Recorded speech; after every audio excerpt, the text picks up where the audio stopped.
الحمد لله الذي هدانا لهذا وما كنا لنهتدي لولا أن هدانا الله والصلاة والسلام على من أرسله بالهدى وعلى آله الطيبين وأصحابه الطاهرين أما بعد فقد قال الله تعالى في كلامه القديم القرآن المجيد بعد أعوذ بالله من الشيطان الرجيم بسم الله الرحمن الرحيم ولقد نصركم الله ببدر وأنتم أذلة فاتقوا الله لعلكم تشكرون صدق الله العظيم.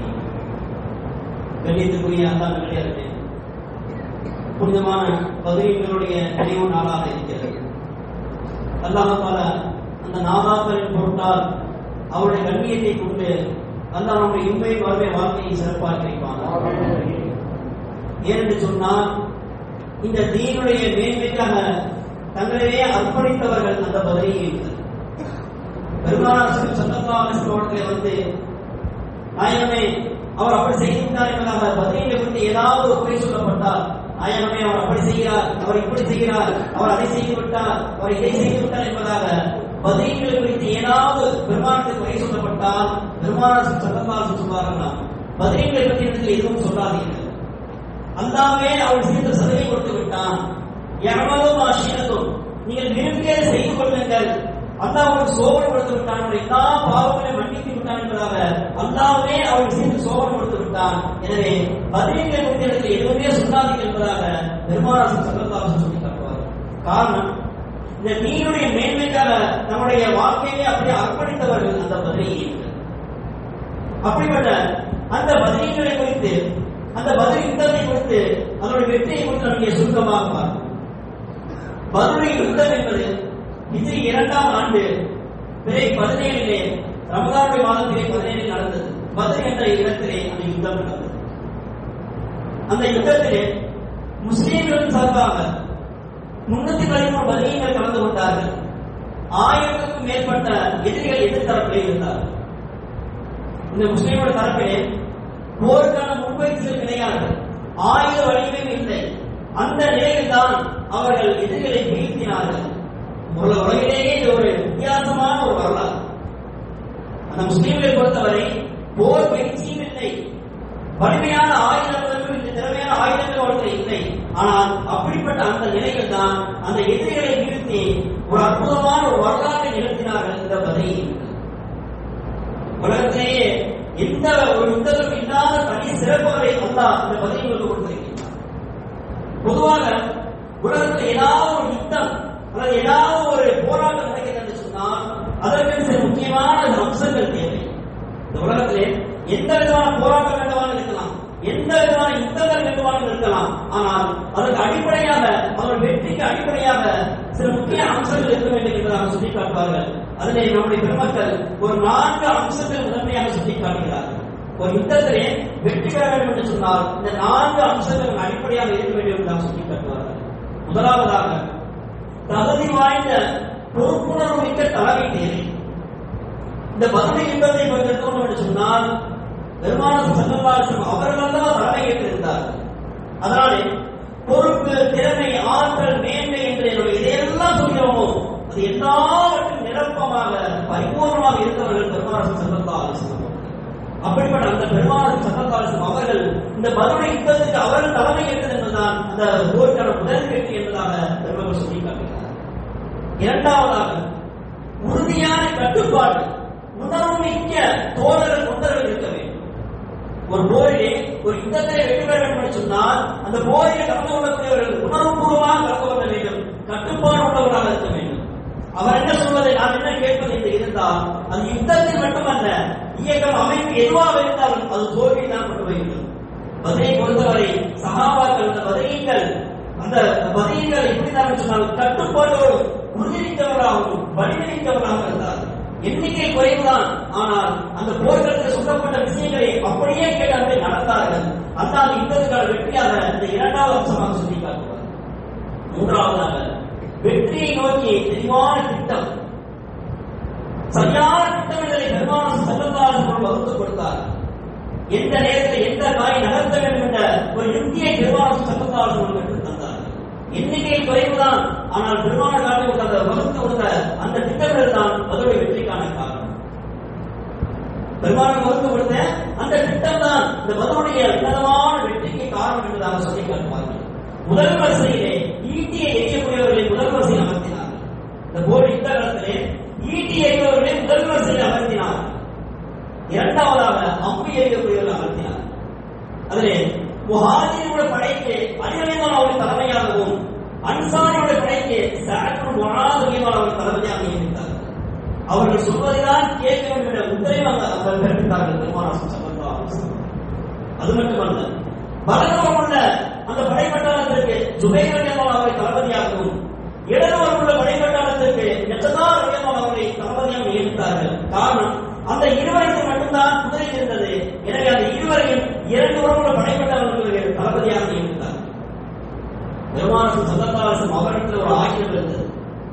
அந்த ஆயுதம் எப்படிப்பட்டது என்று சொன்னால் இரவில்லாத அம்பு. அம்பு என்று சொன்னால் இரண்டு வரும் இரண்டு இறகுகள் போது கூர்மையாக இருக்கும். ஆனால் பெருமானார் இருந்த அந்த அம்புடைய அந்த இறகுகள் இல்லை, ஒரு கம்பியை போல உச்சியை போன்றதாக ஒரு அம்பு இருந்தது.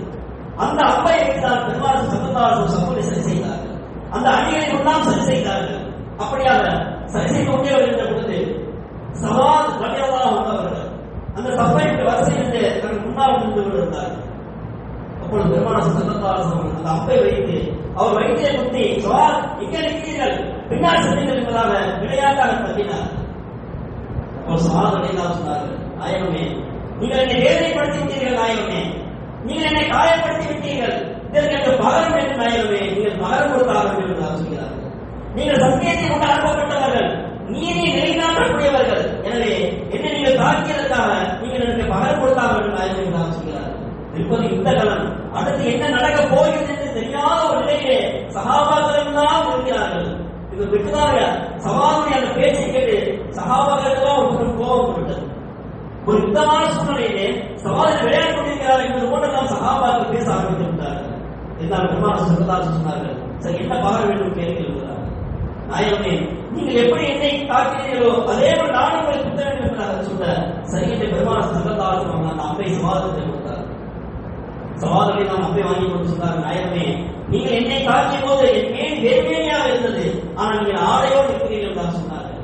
பெருமானார் ஸல்லல்லாஹு அலைஹி வஸல்லம் அந்த ஆடையை மேலே தூக்கி காட்டினார்கள். ஆடையை தூக்கியதுதான் தாமதம். பெருமானை அப்படியே கட்டி அணைத்து சவாலை அவர்கள் பெருமானை வைத்து முத்தம் கொடுத்தார். சவால் என்ன செய்கிறீர்கள் என்பதாக பெருமானார் கேட்க, அப்பொழுது சவாலை நாம் யார் சொல்லலாம், இது யுத்த காலம், இதை அடுத்து என்ன நடக்கும் என்பது தெரியாது, இதை கொஞ்சம் சறுக்கினாலும் நமக்கு வீழ்ச்சிக்கு உத்தரவாதம் கிடையாது. எனவே இந்த நிலை என்பது அந்த கடைசி நிலையாக இருக்கலாம். அப்படிப்பட்ட நிலையிலே தங்களோட திருமேனியோடு என்னுடைய மேனி ஒட்டி இருந்த அந்த ஒரு பாக்கியம் வேண்டும் யார் சொல்லலாம் என்பதாக சொன்னபோது பெருமானார் ஸல்லல்லாஹு அலைஹி வஸல்லம் அவர்கள் மன மகிழ்ச்சியோட சவாலை அவர்கள் வாழ செய்தார். ரொம்ப நேர்த்தியாக அந்த அணியை அமைத்தார்கள். அதே போல வெற்றியுடைய அடிப்படையில் அந்த வழிகாட்டுதலை கொடுத்தார்கள் பெருமானார் ஸல்லல்லாஹு அலைஹி வஸல்லம். நான்காவதாக ரப்புடைய கருணையை எதிர்நோக்க ஒரு நிலை இருக்க வேண்டும். நம்முடைய படையில எவ்வளவு உயர்ந்த ஆயுதங்கள் இருக்கலாம், வடிவமைத்து வீரர்கள் இருக்கலாம், ஆனால் எல்லாவற்றையும் விட ரப்புடைய ஆர்வம் பெறக்கூடிய அந்த ஒரு நிலை அங்கே இருக்க வேண்டும். பெருமானார் ஸல்லல்லாஹு அலைஹி வஸல்லம் அவர்கள் பதிலே செய்த யுத்தத்தை பதிலே செய்த துஆவை போல எந்த யுத்தத்தையும் துஆ செய்யவில்லை. இந்த அளவுக்கு துஆ செய்தார்கள், சுஜூதை எடுத்து விட்டார்கள். யா ஹய்யு பிரஹ்மதிக நஸ்தகீன் என்ற துஆவை ஓதிக்கொண்டே இருக்கிறார்கள். சுஜூதை கடந்தார்கள் பெருமானார் ஸல்லல்லாஹு அலைஹி வஸல்லம் அவர்கள். ஒரு கட்டத்துக்கு மேலே அபூபக்கர் சித்தீக் அவர்களால் பார்க்க முடியவில்லை. நாயகமே நீங்க எப்படிங்க நாயகமே, அல்லாஹ் நிச்சயம் வெற்றியை கொடுப்பார் நாயகமே என்று சொல்லி அபூபக்கர் சித்தீக் அவர்கள் பெருமானார் தூக்குகின்ற வரை பெருமானார் ஸல்லல்லாஹு அலைஹி வஸல்லம் இருந்தார். அந்த பதிலுடைய வெற்றிக்கான அடிப்படை அம்சங்கள் என்பதாக பெருமக்களுக்கு 4 காரணங்கள் சொல்லி காட்டுவார். இது ஒரு போல் இருக்க முஹாஜிருடைய அர்ப்பணிப்பு, அவருடைய பங்களிப்பு என்பது சாதாரண. முஹாஜிரை பொறுத்தவரை அவர் போருக்காக போகவில்லை, போர் செய்கிற கூட்டமும் அல்ல. அசல் ஆரம்பம் என்ன நடந்தது என்று சொன்னால், மக்காவில் உள்ள காபிர்கள் அபூ சுஃபியானுடைய தலைமையிலே மிகப்பெரிய ஒரு பொருளாதாரத்தை திரட்டினார்கள். அதாவது அங்க உள்ள மக்காவை முஸ்லிம்கள் ஹிஜ்ரத் செய்த போது அவர் விட்டு சென்ற சொத்துக்கள் செல்வங்கள் எல்லாத்தையும் எடுத்துக்கொண்டு அது அல்லாஹ் மக்காவில் உள்ள எல்லாருமே பொருளாதாரத்தை வசூல் செய்தார்கள். அதன் மூலமாக சிரியாவை விலை உயர்ந்த ஆயுதங்களை கொண்டு வந்து இந்த முஸ்லீம்களுக்கு எதிராக ஒரு சதித்திட்டத்தை தீட்டி அதன் மூலமா முஸ்லீம்களை அழிக்க வேண்டும் என்ற அந்த ஒரு நோக்கத்தை தான் அபூ சுஃபியானுடைய தலைமையிலே ஒரு மிகப்பெரிய ஒரு வியாபார கூட்டம் சிரியாவுக்கு சென்றார். அவர்கள் சிரியாவை சென்று திரும்பி வந்தவர்களுடைய நிலையில் தான் இந்த முஸ்லீம்கள் அவர்கள் போர் புரியதற்காக சென்றவில்லை, அவரை தடுத்து அவர்கள் பொருளாதாரத்தை முடக்க வேண்டும். அவர்கள் எதிராக சதித்திட்டம் செய்கிறார்கள், அவருடைய பொருளாதாரத்தை முடக்க வேண்டும் என்ற நோக்கத்தில் தான் சென்றார்களே தவிர அங்கே போர் புரிய வேண்டும் என்ற நோக்கத்திலே அந்த முஸ்லீம்கள் பேசுகிறது. இதுதான் அடிப்படை காரணம். இந்த செய்தியை கேட்ட அறிந்து கொண்ட அந்த அபூ சுஃபியானுடைய படை மக்களுக்கு தகவல் சொல்லிவிட்டு இவர்கள் வேறொரு வழியாக சென்று விட்டார்கள். அதாவது முஸ்லீமை யாரை தடுத்து நிறுத்த வேண்டும் என்று வந்தார்களோ அந்த வியாபார கூட்டம் வேறொரு வழியிலே மக்களுக்கு சென்று விட்டார்கள். இவர்கள் இங்கிருந்து மக்களுக்கு தகவல் கொடுத்து விட்டார்கள். அங்கிருந்து அபூஜாவுடைய தலைமையிலே முழுக்க முழுக்க முஸ்லீமை தாக்க வேண்டும், அவரை அழிக்க வேண்டும், அவர்கள் போர் புரிய வேண்டும் நோக்கத்திலேயே 1000க்கும் மேற்பட்ட நபர்களோடு அபூஜாவுடைய தலைமையிலே அந்த யுத்தக்கான வந்தார்கள். இப்படித்தான் இந்த பத்ருடைய யுத்தம் ஆரம்பமாகும். இந்த பத்ருடைய யுத்தத்திற்கு ஆரம்பத்துக்கு முன்பாக பெருமானார் ஸல்லல்லாஹு அலைஹி வஸல்லம் சஹாபாக்களுக்கு மஷூரா செய்கிறார். அஷீரு அலைய நமக்கு எல்லாரும் புறப்பட்டு விட்டார்கள், நம்ம என்ன செய்யலாம் சொல்லுங்கள் என்பதாக பெருமானார் ஸல்லல்லாஹு அலைஹி வஸல்லம் ஆலோசனை கேட்கிறார்கள். அபூபக்கர் சித்திக் ரலியல்லாஹு அன்ஹு நாயகமே அவர் வந்தால் எல்லாம் போர் புரிந்து விடலாம் என்பதாக அபூபக்கர் சித்திக் ரலியல்லாஹு அன்ஹு சொல்கிறார். பெருமானார் மீண்டும் கேட்கிறார்கள், அஷீரு அலைய உங்களுடைய ஆலோசனை சொல்லுங்கள். பெருமானார் மீண்டும் கேட்க உமர் ரலியல்லாஹு அன்ஹு சொல்கிறார், நாயகமே அவருக்கு எல்லாம் போர் புரிந்து விடலாம் என்பதாக. பொதுவாக பெருமானார் ஸல்லல்லாஹு அலைஹி வஸல்லம் அவர்கள் ஒரு கூட்டத்திலே ஒரு ஆலோசனை கேட்டார்கள் என்று சொன்னால் முதலில் அபூபக்கர் ரலியல்லாஹு அன்ஹு சரி என்று சொல்வார்கள், இரண்டாவது உமர் ரலியல்லாஹு சொல்வார்கள். அதற்கு பின்பு பெருமானார் ஆலோசனை கேட்க மாட்டார்கள், சரி என்ற காரியத்தில் இறக்கி விடுவார்கள். ஆனால் இந்த பத்ருடைய யுத்தத்திலே பெருமானார் மீண்டும் மீண்டும் கேட்கிறார்கள், அஷீரு அலைய உங்களுடைய ஆலோசனை சொல்லுங்கள் என்பதாக கேட்கிறார்கள். அப்போ சஹாபாக்கள் திரும்ப கேட்டார்கள், நாயகமே உங்களுடைய நிலைப்பாடு என்ன நாயகம் என்பதாக கேட்டபோது பெருமானார் ஸல்லல்லாஹு அலைஹி வஸல்லம் சொன்னார்கள், நபிமார்களை பொறுத்தவரை யுத்தம் என்று முடிவாகி போர்க்களத்துக்கு வந்துவிட்டால் திரும்பி செல்வது நபிமார்களுடைய பண்பு அல்ல. எனவே நாம் யார் இருக்க வேண்டிய சூழல் இருக்கிறது என்று சொன்ன பொழுது அப்படி என்றால் நாங்கள் தயாராக இருக்கிறோம் என்றால் சஹாபாக்கள் சொல்ல பெருமானார் மீண்டும் கேட்டார்கள், அஷீரு அலைய உங்களுடைய ஆலோசனை சொல்லுங்கள் என்றால் கேட்ட பொழுது மிக்தார் ரலியல்லாஹு அன்ஹு என்று சொல்கிறார்கள், நாயகமே நாங்கள் பனி இஸ்ரவேல் கூட்டம் அல்ல. பனி இஸ்ரவேல் போர்க்காலம் அழைக்கப்பட்ட போது அவர்கள் நபியை பார்த்து சொன்னார்கள், இதெல்லாம் அந்த வழக்குங்க நீங்களும் உங்கள் ரப்பம் சென்று போர் புரியுங்கள், இப்ப இன்னும் ஆகா மாறினோம் நாங்கள் இங்கே அமர்ந்து வேடிக்கை பார்க்கிறதாக மனுஷர்கள் சொன்னார்கள். நாங்கள் அப்படி அல்ல நாயகமே, உங்களோடு உங்களாக உங்கள் தோல் கொடுத்து போல நாங்கள் நிற்போம் என்றாக முத்ததா ரலியல்லாஹு சொல்கிறார்கள்.